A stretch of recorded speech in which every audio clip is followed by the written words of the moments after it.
And we are live for the latest edition and episode of Nick Valencia Live. Hey, everybody, happy Tuesday. Welcome on in. We'll give it a beat here for everybody to get settled on in. Those of you guys in the waiting room, thank you so much for anticipating here. We've been trying to bring you some consistent shows. We've missed a few days here and there, but we've, pretty much been here every Tuesday and Thursday live at 3 p.m. Eastern. The reason? There's only one reason why we chose 3 p.m. It's so my mom can watch us on her lunch hour in Los Angeles at 12 p.m. Pacific time. So I know there's a lot of tired folks out in Los Angeles, really late Dodgers game, classic World Series. A lot of big feelings as the through line through immigration has found its way through Chavez Ravine and the owners there, Mark Watson, being one of the principal owners of the Dodgers team. And they're not really saying much about what's going on the streets of LA. Not only that, but it was revealed earlier this summer that he had something to do, his involvement, his investments had something to do with the same private prison contractors that were profiting off of this family separation 2.0. These undocumented immigrants, some of whom have done nothing more than to cross illegally into this country, some of who have been here for 30 plus years and have added value into the United States, being wrapped up in this system. There's an intersection in the tentacles of the immigration system has spread all throughout the United States, even into our sports. And it's also spread into our lives here. And something that I wanted to talk about and sort of just address as what was on my mind at the start of the show here is we had a really toxic day yesterday. And I don't know how it is for you guys, but I woke up on my heels yesterday just from getting incoming barrages of people that had some big feelings about what we're doing here. Some feelings about whether or not we're really journalists or not anymore. And I want to be clear, yesterday, look, just from my life, my travels, where I've been in this country, in this world, I have a lot of friends from a lot of different backgrounds. And I do have, and that includes Trump voters, people who support what the president's doing, even the stuff that we're speaking out against. And they're in my orbit. And for whatever reason, they woke up pissed off at me yesterday, a few of them anyway, and decided to make it be known. And some went after me personally. And one of the evolutions of what we've been doing here as journalists, as an independent journalist, is been really great. We've been able to speak truth to power, hold the powerful accountable, make truth go viral. There's been also a lot of negative things that have happened. And one of them is I've had to effectively keep my family off the line because we've doubled our size and our platform. And now people feel more emboldened to say things. People not just in my outer sphere or orbit, but people in my personal life. And I want to be clear about something here. What our mission has been since the beginning has not changed. And the line that we have drawn, and the one that really got us, our red line, so to speak, and the one that got us involved in the type of reporting that we're doing now, is we draw the line at suspected federal agents being released on the streets of America and picking up people without warrants. We don't know in some cases who these individuals are. We've heard it time and time again here from the guests that we've had, that how can we negotiate in good faith with people who are anonymous? It dehumanizes not just the individual who is behind the mask, but the individual who they are chasing. People think that they can do whatever they want when they're masked up. They can get away with it. And we've seen them do that. But we do believe that power eventually will change hands. This is a democracy. And we think one day those individuals on the streets will be held accountable. At least I do anyway.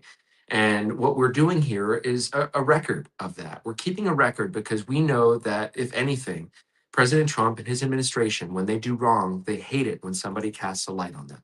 They hate it when somebody shines a bright light in the darkest places. And sometimes you have to be on that pathfinding way out in the field by yourself, shining that light.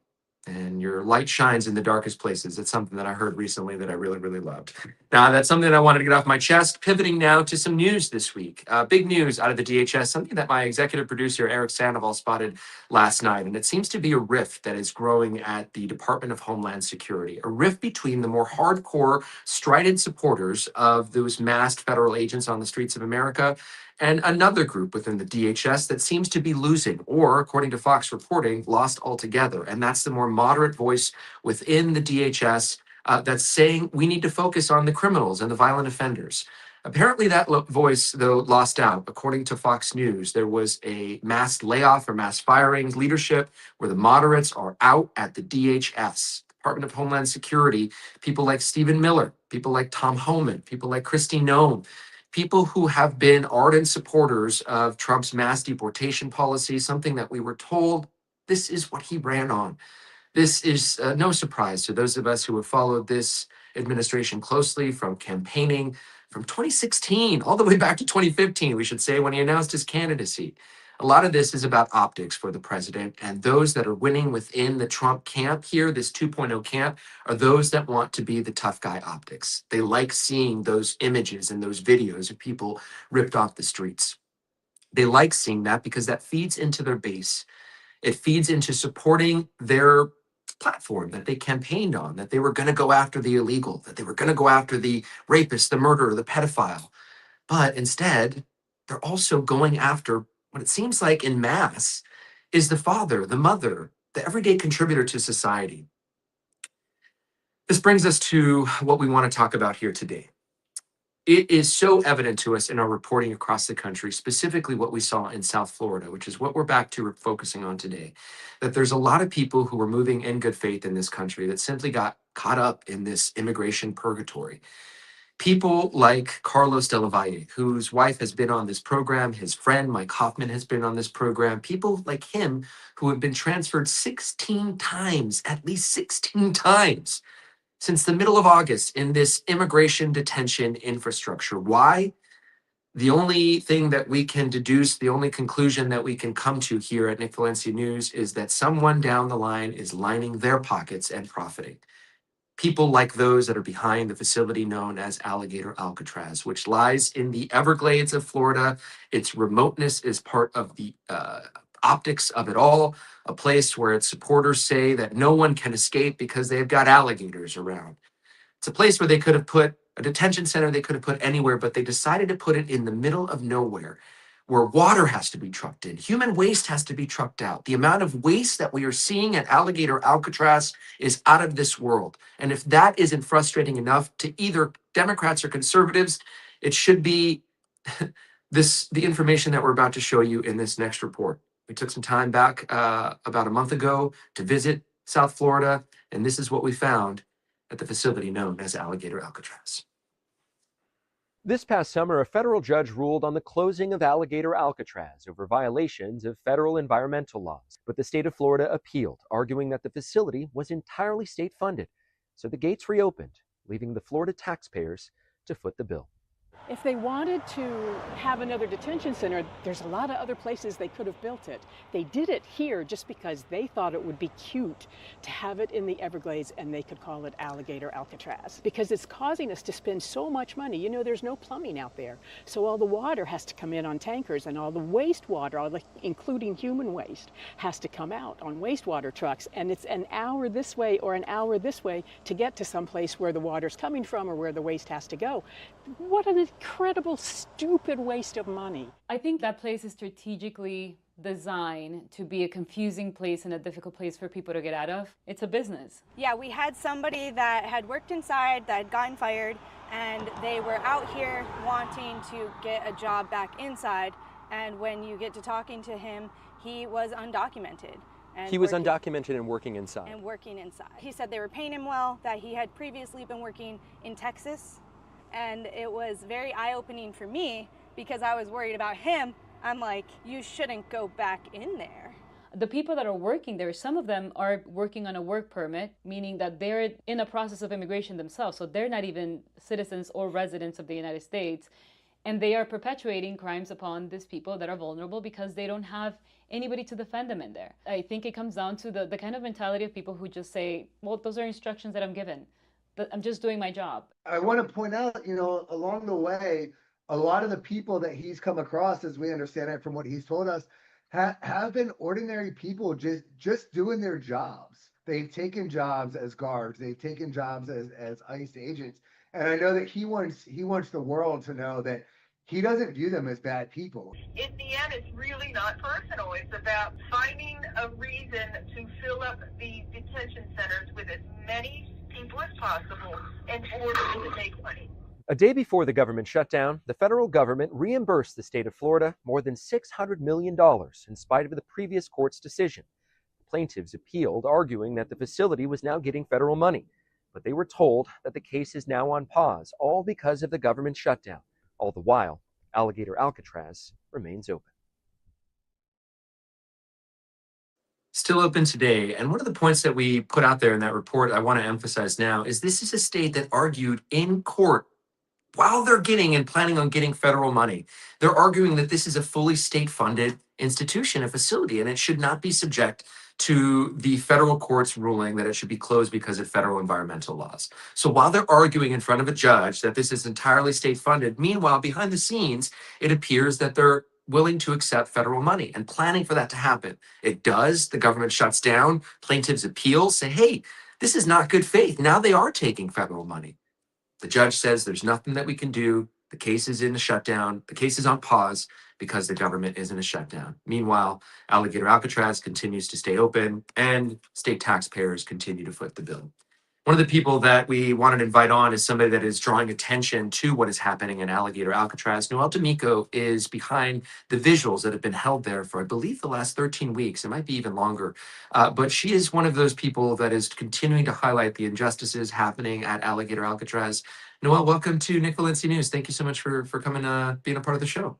It's really good to be with you, Nick. It's great to be here. And there are so many ordinary people all across our country that are watching in horror what's going on and want to do something about it. And that's really the story of the vigils outside of Alligator Alcatraz. So that's the impetus behind this, is you saw something bad happening and you just decided to do something about it. What was your connection? Sure. Well, I'm the director of social justice for a Jewish social justice organization called the Workers' Circle, and we have a long history of work around immigrant rights and democracy. In fact, we were founded 125 years ago by Eastern European Jewish immigrants fleeing pogroms and persecutions in Eastern Europe and coming here for democratic freedoms. So we can't stand idly by when we see people being taken off the streets, detained at Alligator Alcatraz. And so back in June, I started calling some colleagues I had, people of faith and conscience in Florida, who I knew shared our concerns, and we began to put together a group to begin vigils, which started Sunday, August the 3rd, and our 14th consecutive vigil will be this weekend, Sunday, November 2nd. A couple things I want to pick up on, the context to which you do this with, knowing that your own community has suffered the history of persecutions and injustices that Jewish people have gone through, the diaspora in this world. How does that motivate what you've done to support now the undocumented Latino and other in this world, in this country? It's deeply motivating. It's why our people are out there, because they understand this has happened to Jewish people at other times and in other places, but the time is here and it's right now here in the United States. And so we have within the Workers' Circle people who are Holocaust survivors, children of Holocaust survivors. Wow. We also have people whose family members were in the Warsaw Ghetto Uprising, shouting, Mir seinen Do, we are here, defiantly, as the Nazis rolled in to exterminate everyone. We know how the story can end. And we know what happens when good people stand idly by. And so we certainly don't want to be those people. We want to step up. And you know what? You don't have to be Jewish to see with your own eyes what's going on is absolutely wrong. And so these are really big tent vigils. They're people of faith and conscience. We have people from different political backgrounds out there. We have nonprofit leaders. We have clergy. We have just school children that come out. One week we had children there with big butterflies. It's really a beautiful, peaceful, defiant, and powerful moral witness. What is really powerful to hear is I hear sometimes, sometimes that's a conversation shut down when you hear somebody compare things to the Holocaust. But here you are, you're a member of the Jewish faith and you're seeing these parallels and these through lines. It's really, it gives me goosebumps to think about that someone like you sees what we're seeing there. I want to drill down on your work though. I want to know how hard it is to continue to do these visuals, to start them, and what do they look like? Yeah, I actually want to respond to what you just said, just for clarity. Yeah. The Workers' Circle is very careful with how we make our analogies. We're not saying it's a direct line, but we're saying we need to interrupt before it does become a direct line, right? So Dachau was about deporting Jewish people, the Dachau concentration camp, right? So we can make an analogy, but it's never simple, it's never easy, but we know it's wrong. And that's the most important thing. So the Workers' Thank you. Circle is an organization that's rooted in more than 1,000 years of Yiddish culture and activism. And the interesting thing about us is while we're predominantly Jewish and we have Jewish roots, we welcome people of all backgrounds into our work. We say, these are our values. We want to build a better, more beautiful world for all. What are your values? And then we meet up there. And so we have people from all different backgrounds that are part of our activist community. The way that vigils outside Alligator Alcatraz started is basically I called up a number of people that I knew that I believed would care. They were people that were connected to congregations and to organizations, people that had some reach in Florida. And we got together on a call and we said, hey, you know, what about doing a vigil out there? And, you know, at first people listened and they were very excited, but then the reality sets in, right? It's an hour and a half from Naples. It's an hour and 15 minutes from Miami. Yeah, it's out there. There is actually something out there, the extraordinary beauty of Big Cyprus and the Miccosukee nation that is out there living there on their land. So there's not nothing out there, but it's very different. It's not like doing a vigil in downtown Miami or something like that. You drive all this time, and what's the location but the public access, swampy, sandy mess of a alcove across from Alligator Alcatraz. And so people really had to think about it. And if you're going to be involved in an ongoing action like this, you have to plan for it. And the clergy understood, and the leaders of conscience understood that they were staking in. This was not a one and done. We talked about creating a heartbeat out there, because over time, it takes some time, right, to break through to the wider public, to have your message picked up by the press, to shift the public conversation, and to draw more people. So we were mindful when we set this up that we wanted it to go weekly until there were no more detainees at Alligator Alcatraz and that terrible, terrible detention center was shut down. And so we planned for it. We divided up into regions, and each took a Sunday that we were going to be out there. We worked together with Betty Osceola of the Miccosukee tribe to make sure that we were doing so in a way that met the tribe's needs and was respectful of the environment and their suit that they're pushing forward. And then we just got going. You know, the most important thing is to do, not to eternally talk about things. And I give a lot of credit to the folks from Florida for saying, yeah, we're just going to get down there and we're going to get these started and we're going to keep them going. And that's how it's going. We just get together every week. We plan them every week. And they've catalyzed vigils elsewhere in different parts of the country, as well as across Florida. I love that imagery of the heartbeat of just doing it over and creating that pulse of activity there outside. It is there's stuff out there, of course. There's a Chrome Detention Center. There are environmental lands that need to be protected, but it's out there, right? I mean, it's an hour basically to get from the nearest city. What challenges do you face? You know, there's bugs from the environmental challenges and all the mosquitoes, the state bird, right? The mosquito, to also just the looks that you must get as well from the facility. I mean, what's that environment like? Paint the picture, the sights, the sounds, the smells. Absolutely. The first thing is it's a 10-minute drive to a restroom. So keep that in mind if you're coming down to join us. It's sandy, marshy land on the side of Route 41. There is a small public access alley filled with, sawgrass and discarded branches. There are mosquitoes everywhere.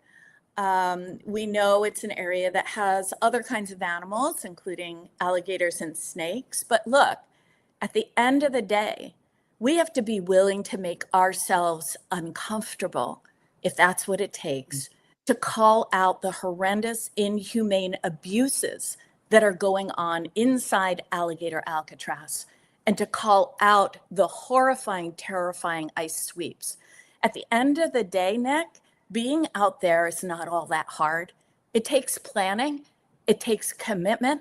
And what we want to do when we're out there, the message we're sending by coming out to where detainees are being held, where that harm is taking place, is they know we're out there. Their families know we're out there. And we're out there to say, anyone, if you are terrified right now because of these policies, if you have had a loved one taken, or you're frightened that you might be next, know that you are not alone facing this horror.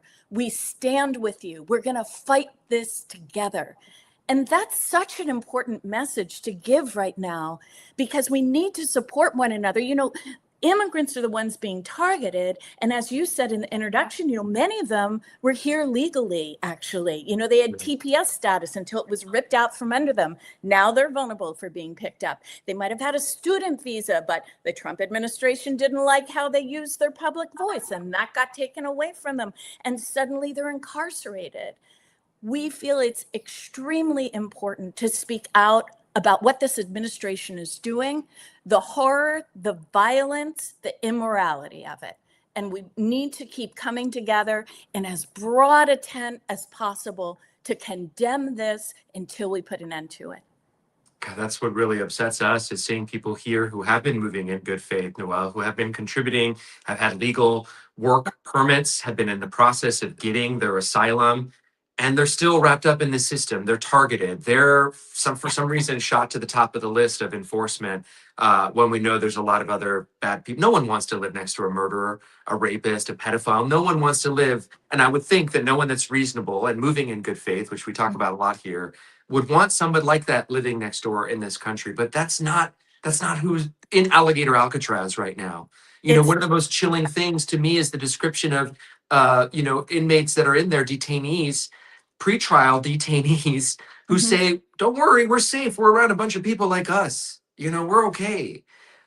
Before we let you go, Noelle, I know you have a national action weekend. Is that right? My producer said you have a national weekend of action plan. If you could tell us about that, very briefly here. Absolutely. We have a Disappeared in America weekend of action, and the Worker Circle is collaborating with the National Day Labor Organizing Network, with Detention Watch Network, and with Public Citizen to offer people the opportunity to host their own events in their own communities. We've been inviting people to host vigils outside of detention centers, to mount Day of the Dead memorials in key locations to remember those who have died in detention, and to hold protests outside of Home Depot, one of the places that the Trump administration has particularly targeted for sweeps and which the company has allowed.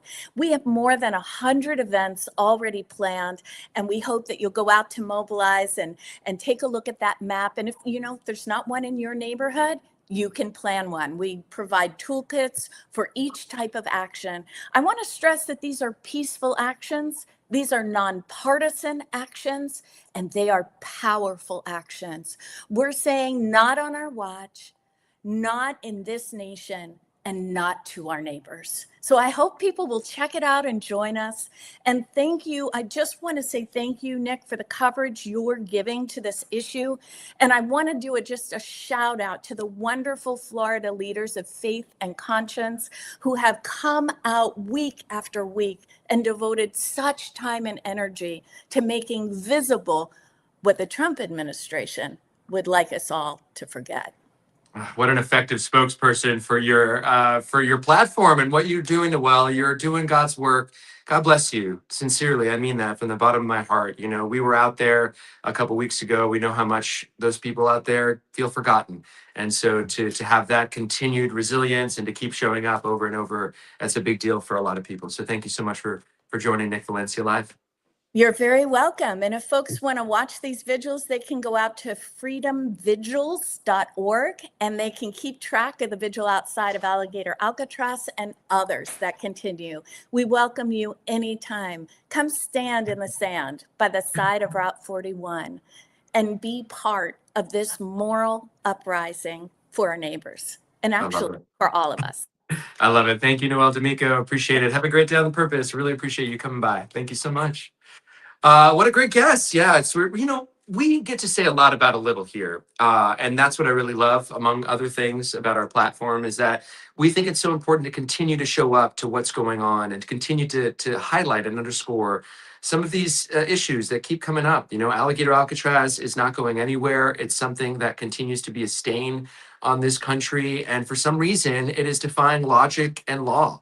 It's a place that completely runs on its own logic. It doesn't let immigration attorneys have access to their clients. We've heard from immigration attorneys that their detainees are not allowed access to their deportation officers. We have also heard, as highlighted in that report that you saw earlier on this show, that there are people that don't even have their own status. There are non-citizens who are enforcing immigration law onto other undocumented people. The guard and the guarded. It's the line has never been so thin. And so that's multiple people are telling us that. It is a place that sort of, like I said, defies logic and law. And we want to continue to drill down on this facility and to continue to talk about what's happening outside of it and the people that are standing up in support of those inside of it. And our next guest is somebody who's doing just that, Reverend Arthur Jones, who has led some of the vigils outside of the Dade Collier Transition and Training Airport, TNT as it's called. It became known, the nickname Alligator Alcatraz, and now that's stuck. What do you call it, Reverend? Yeah, I don't refer to it as that. I call it the detention facility in the Everglades. Yeah, it's a rough spot. I mean, what when you think about this detention facility, I mean, what angers you the most? What's the impact on the community? Well, the thing that strikes me first is if those detainees are not free, then I cannot be free. If they do not feel safe, I can't feel safe. But for the grace of God, go us all. It wouldn't take a whole lot for me to be inside that facility myself. Although I was born and raised here in the country, I could be there, and I know that it could be, any of our fathers or brothers or sisters or friends. It could be our colleagues. It could be our congregants, and so that's why it's so important to make this visible and to raise this up, to let people know that this is not okay. And this is not the America that we should be representing to each other, to ourselves, or to the world. Reverend, is it specifically the conditions inside Alligator Alcatraz? Because, immigration detentions, they need to exist. People need to go somewhere, right? If they're going through this process. Right. What is it about this facility that has made you outspoken? And what is it about it that's going on? If you could speak about what's going on inside that's had you so outspoken outside. Well, unfortunately, we are unable to speak to what's going on inside. That's part of the problem. That's the problem. I am part of an interfaith gathering of the willing.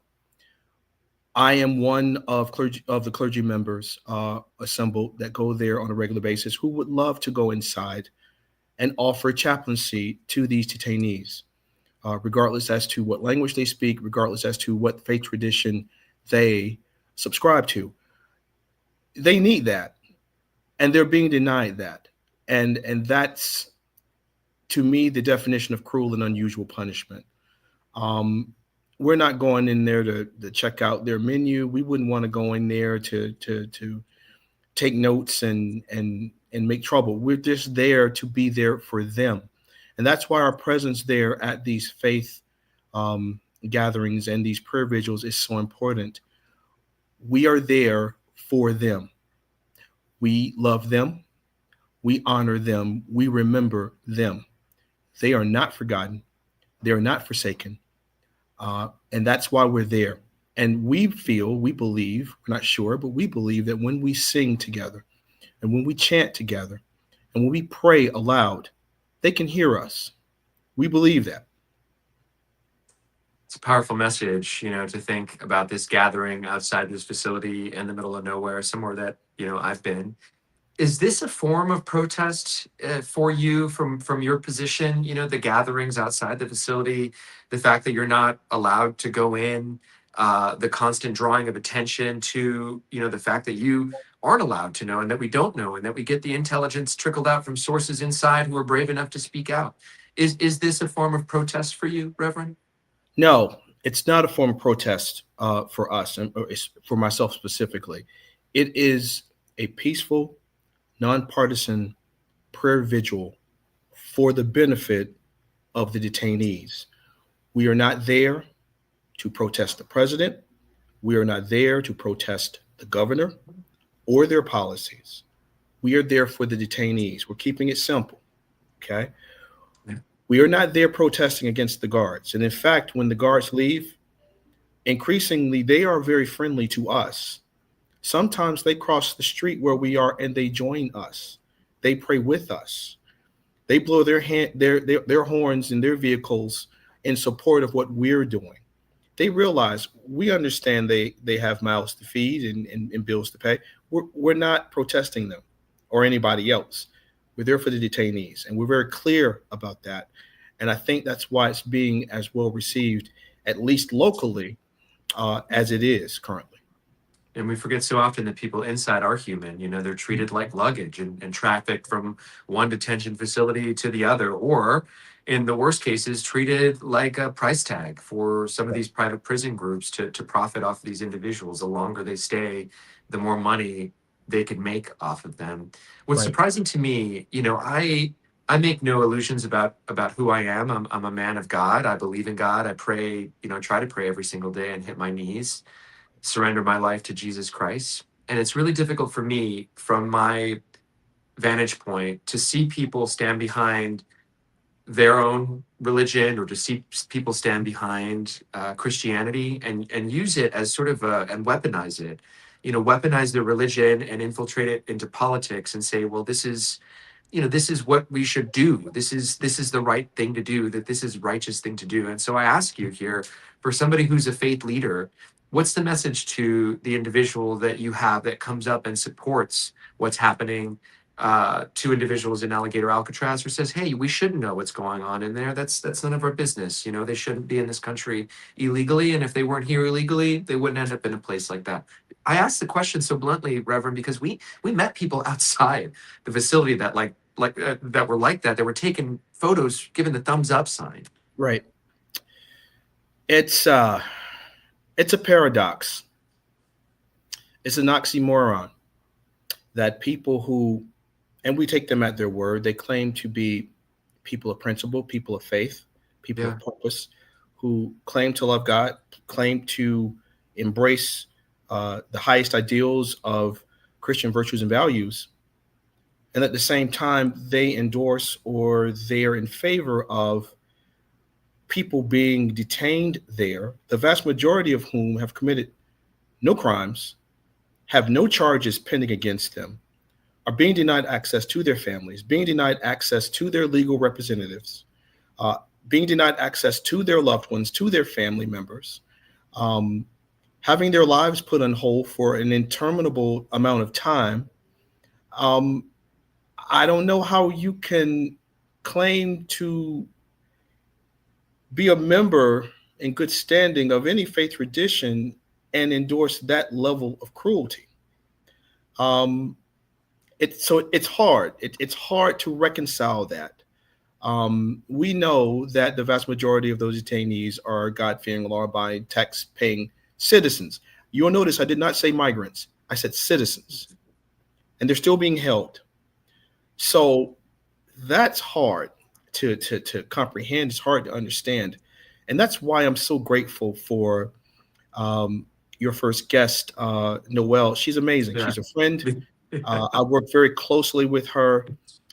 She's engaging. She's brilliant. She's able to bring people together easily with common cause. She's a great organizer. And I love working with her. I love working with Worker Circle because they're bringing to light this issue. There's so many people who come to me on a regular basis, my congregants, other people, who say, well, wait a minute, I thought that the facility closed. They don't know that it's still open. They don't know that it's actually being expanded, although it's not supposed to be expanded because of the court injunction. They just don't know what's going on. To them, hey, why are we even talking about this? They closed it. That's the end of it. It's not the end of it. No. And we see during our prayer vigils, trucks going in loaded with construction materials, loaded with various things, and those trucks come out later during our prayer vigil empty. So what's being offloaded there, and what's going on there, if in fact it's being closed, if in fact it's empty, if in fact this is a closed issue? So we are there to hold our officials accountable, because we're shareholders, we're stakeholders. Those are taxpayer funds supporting this facility. Mm-hmm. We deserve answers. And I think the families of those being held there absolutely deserve answers. And so we're there to support them as well. So grateful to have you because of your position and your guidance and your wisdom. And this is such a selfish question, Reverend. But this, one of the things that I heard in my reporting career is what you watch, what you see, what you hear, you sort of end up becoming, and you got to be very mindful of what you consume. Correct. And we are consuming the worst of nothing is laughable, man. But I'm like, every day we wake up to the absolute horrible videos. We are the ones, my team and I, that are, our clips go viral from being able to broadcast and bring attention to what's happening. It is hard to continue to step forward and to try to meet this moment and to try to make this truth of ours go viral, because I lose hope a lot, right? Sometimes it feels like I'm speaking into the void. It has to feel like heavy for you. You're hearing some very heavy stories, and you're receiving some heavy testimonies. What keeps you hopeful? What message do you have for those of us that are just exhausted right now? Yeah, that's a great question, Nick. And the answer is a couple of things. You've got to practice what was referred to in seminary as very good, very solid pastoral self-care. And that might require you to turn off the news sometimes. That might require you to go to the beach or go on a nature trail. That requires you hopping in your car and cranking up the Fleetwood Mac real loud. Dream, right? That feeds your soul, feeds your spirit, right? Genesis, Phil Collins, whatever it is that you rock out to. It requires that. It requires having good friends. It requires having family members, those you can be yourself with and confide in. Hey, it's a great day. Hey, it's not a great day. Right. Can I talk to you? Can you give me a shout? Can you give me a call? It requires your faith. It requires prayer. It requires rolling up your sleeves. I'm very happy to be the minister of a faith tradition that it's not enough for us to say, wow, this is terrible. Somebody should do something about it. Unitarians recognize themselves as the somebodies to do something about whatever that burning issue is. We need to roll up our sleeves. We need to show up, and we need to do something about it because we're empowered to do that. Social justice, environmental justice, immigration justice, all of those are at the very core of what it means to be Unitarian. And so we are called to that. And that's something we can talk about, something we can organize towards, and something we can address with our time, our talent, and our treasure. And so how do I stay motivated? I talk to my fellow clergy members who of different faith traditions, be they Episcopalian or Catholic or Buddhist or agnostic, atheist, what have you, the whole rainbow. They have similar struggles. But one of the great things of being in a community is that we rejoice together, we mourn together, we restore together, and we can work together to make things better. And so those are the things that keep me going. I think about my 4-year-old son and my 2-year-old daughter, and I want the world to be a better place for them. I want this country to be a better place for them. I want this community to be a better place for them, the state to be a better place for them. And so I am duty bound to roll up my sleeves and make that happen for them, as well as for your children and for all of our children and children's children. Don't forget the cat in the background who's meowing. I don't want to forget about the animals here. My cat, gotta make it better for her as well. What can I say? I love it. Wants to be involved. I love the message because fear wants us to isolate. And what is the remedy for isolation? It's community. It's getting around one each other, putting our arms around each other. I Yeah, love that. And one of the other things that I'm reminded of in talking to you, Reverend, is what good is faith if it's not tested? You know, exactly. if we believe in God, we must rely on God. And on those days where I'm really full of fear and that anger can pop up, because when people are angry, it's usually they're coming from a place of fear. And I just have to remind myself, you know, that I have faith and I need to rely on that. So you reminded me today. Thank you so much, Reverend. I really My appreciate you taking pleasure. the time with us. My God bless you, pleasure. brother. Thank you. And remember, without a test, there is no testimony. Amen. Amen. Somewhere I'm getting a hallelujah in the back, you know.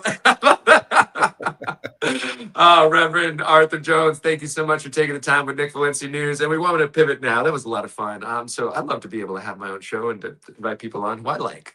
And the next guest is doing some great work to somebody who I absolutely love. If you guys know anything about the Chicano movement, Chicanismo, Latinidad, if you know about Cesar Chavez, Si Se Puede, you guys have heard me say that before. That was probably somewhere along the road originated in the mouth of Dolores Huerta, who was the true foot soldier in that Chicano movement. She was out there, right there, maybe not front and center, just like Cesar Chavez and getting that promotion, but she was right there also front and center in the movement. And she has a new documentary out by filmmaker, film director Ellen Gavin. We connected with her this week. Shout out to my boy Jim Acosta for the connection. Always hooking it up here at Nick Valencia News. And he introduced us to Ellen Gavin, who has a great new film out. And we have I'm sorry, it's not a documentary, not a documentary. It is a film. I'm getting corrected here. It's a clip here. This is all happening in real time. I'm reading it. It's a short clip that we have, not a documentary. I misspoke. I'm so sorry. This is a film, and we have a short clip about this film. Take a look.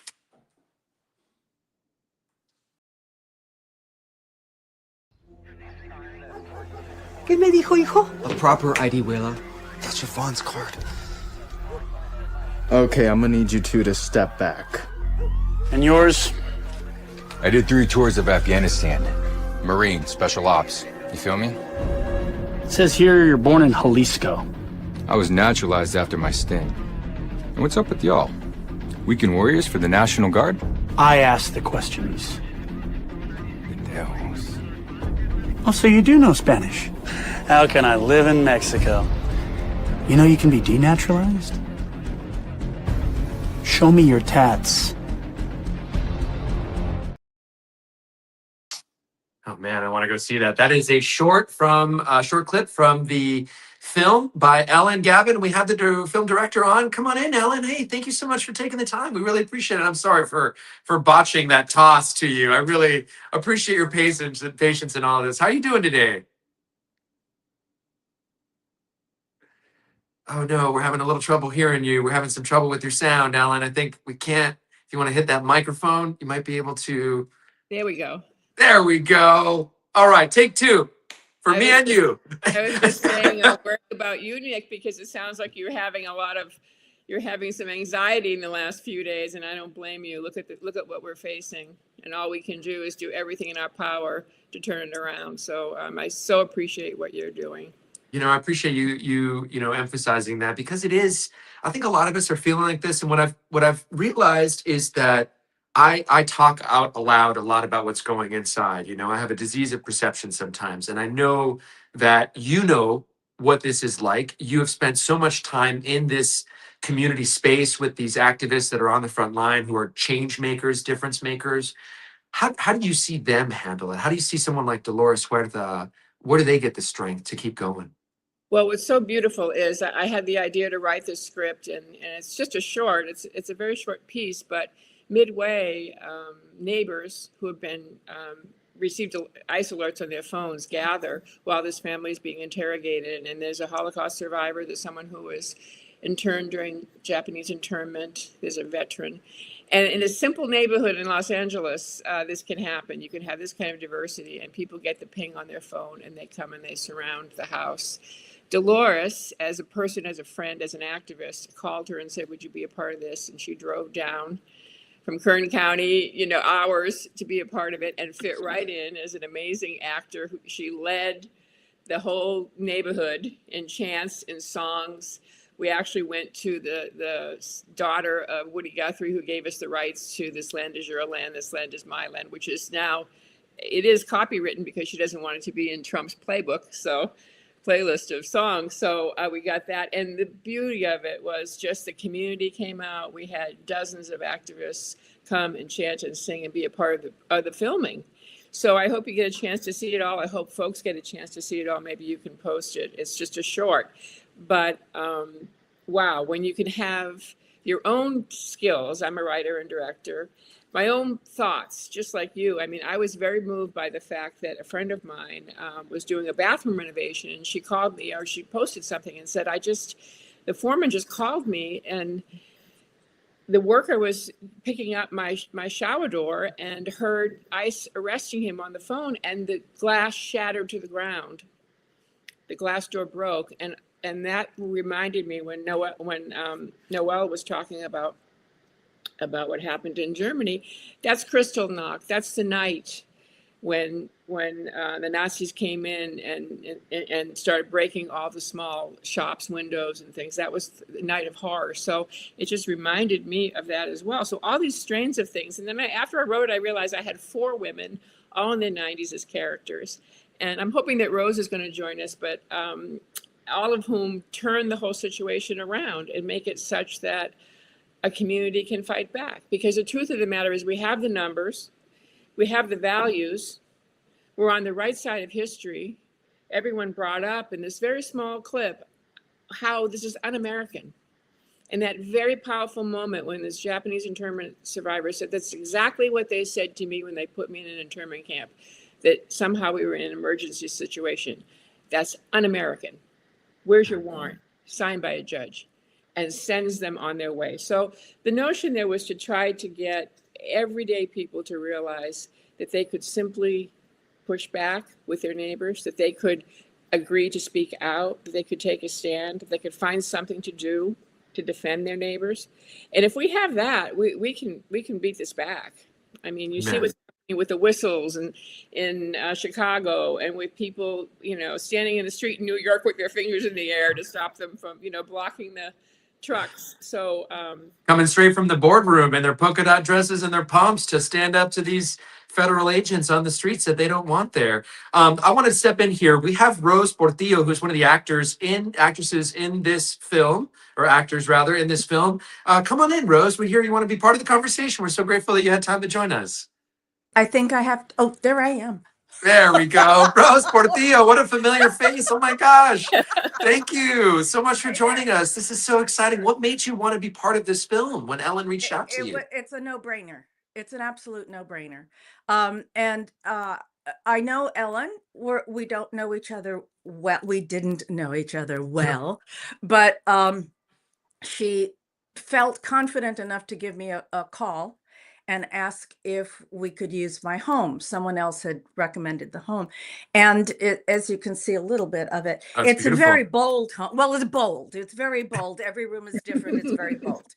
So, yeah. I love it. There. So, so I went, well, you might want to rethink in terms of the look that you want.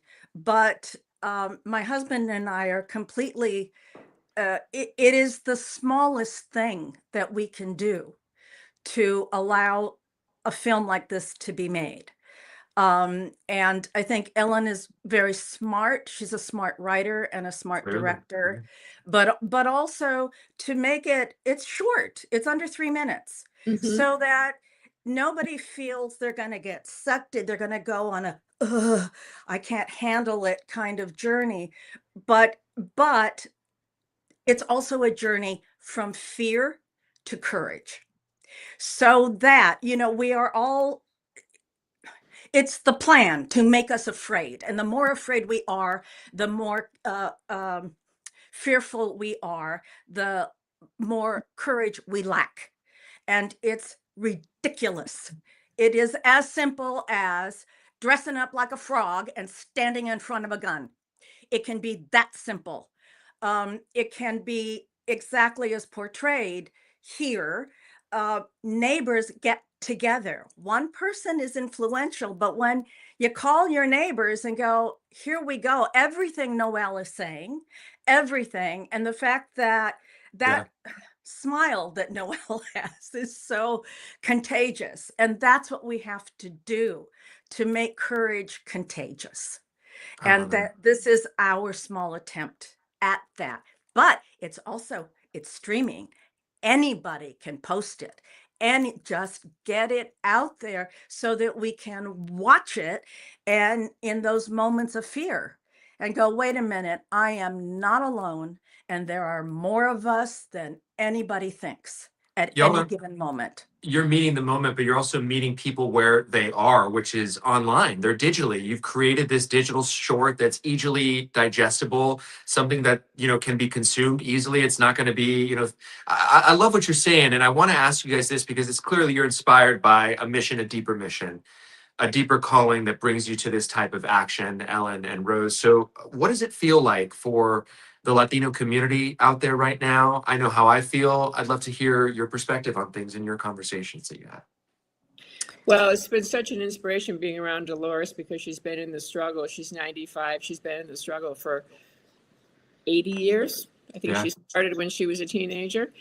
And she's gone through all the waves, and in a couple of interviews we did, the waves of immigration, the Bracero program, the wetback program, come in, build this, and we're sending you home. Come in, build that, we're sending you home. Chinese building the railroad, send them home with the Exclusion Act. The country has a very deep and troubled history of racism. It's the foundation of the country.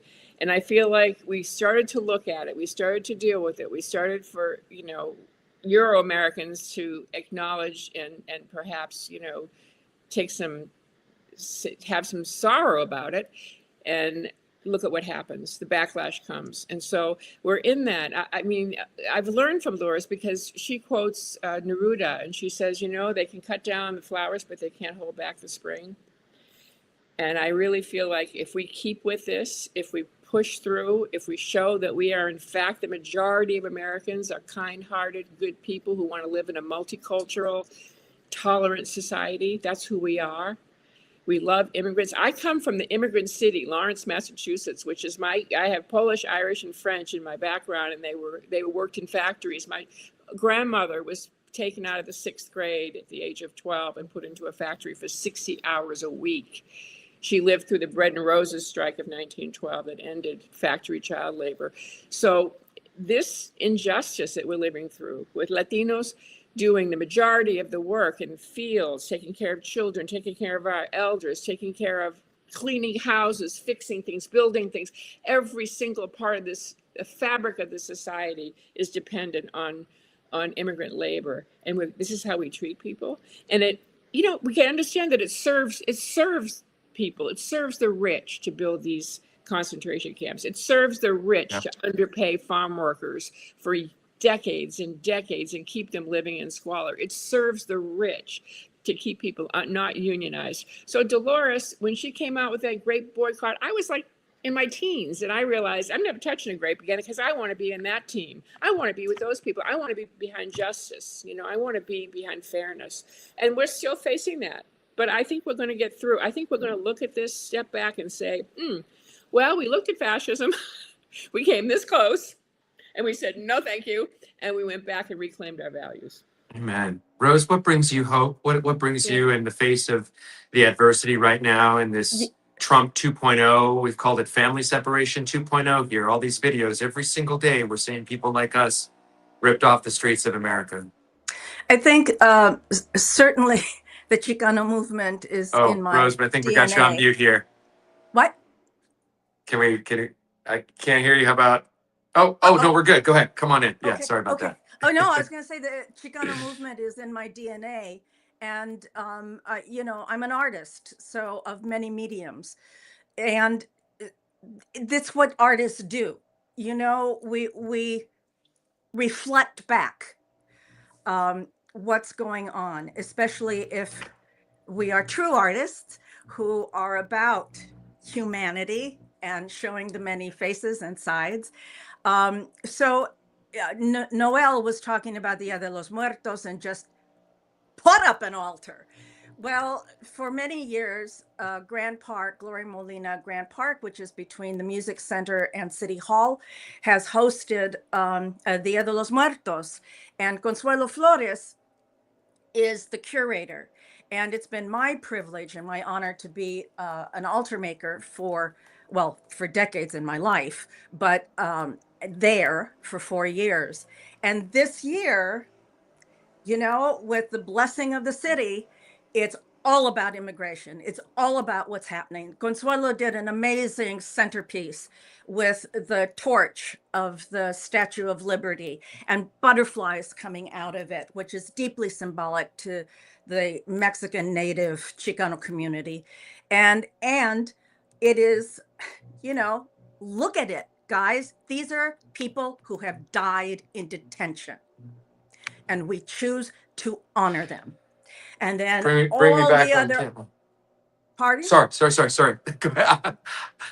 Then all the other altars are about personal and societal immigrants that have made Los Angeles what it is.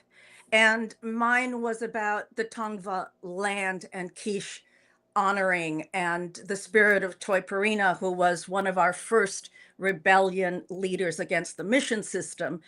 And when the Tongva and quiche were kept from honoring their dead because it didn't look like a Catholic ceremony.